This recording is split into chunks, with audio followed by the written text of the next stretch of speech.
The moment that changed everything. It all started with a loud crash. The front doors of St. Mary's Veterans Hospital flew open, and in came a man, tall, broad-shouldered, with a limp that told more stories than his uniform ever could. His name was Sergeant Michael Reed, a retired Marine, known in his unit as Iron Mike. Decorated, respected, feared, and lately, bitter. Mike didn't speak much. He didn't trust easily. In fact, he had a reputation at the hospital, grumpy, short-tempered, and impossible to please. That morning, though, something shifted, and it all began when a soft-spoken nurse named Emily walked into his room. A nurse like no other. Emily wasn't flashy. She wasn't loud. She didn't wear flashy makeup or carry herself with swagger. But there was a calm in her voice, a kindness in her eyes that was hard to ignore. "Good morning, Sergeant," she said with a smile, gently checking his fall. He grunted. No eye contact.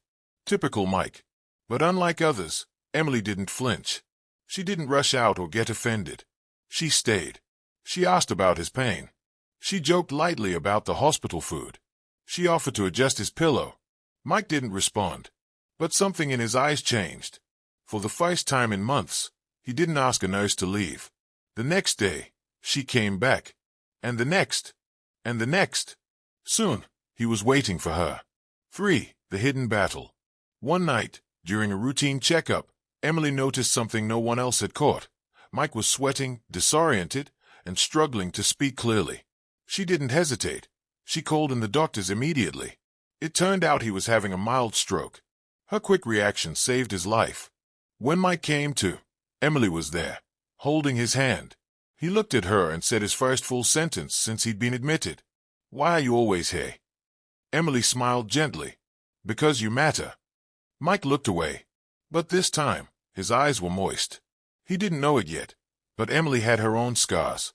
Full, the day everything came out. Weeks passed. Mike started talking more. He smiled sometimes. One afternoon, he was looking out the window when he asked, "Why do you do this, Ness?" Emily paused. Then she said something he didn't expect.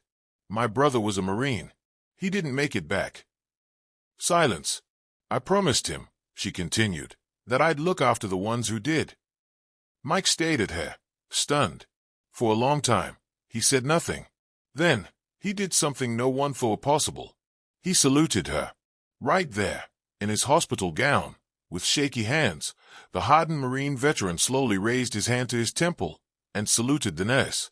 Tears filled her eyes. The other staff in the room? Frozen. Speechless. A moment of respect. Of healing. Of unity. 5. A salute that echoed. That moment went viral. One of the hospital aides had recorded the salute on her phone, with Emily's permission. She posted it online with the caption, "She was just a nurse, but to him, she was everything." Millions watched. Veterans across the country shared their own stories of nurses who saved their lives, not just physically, but emotionally. TV stations picked it up.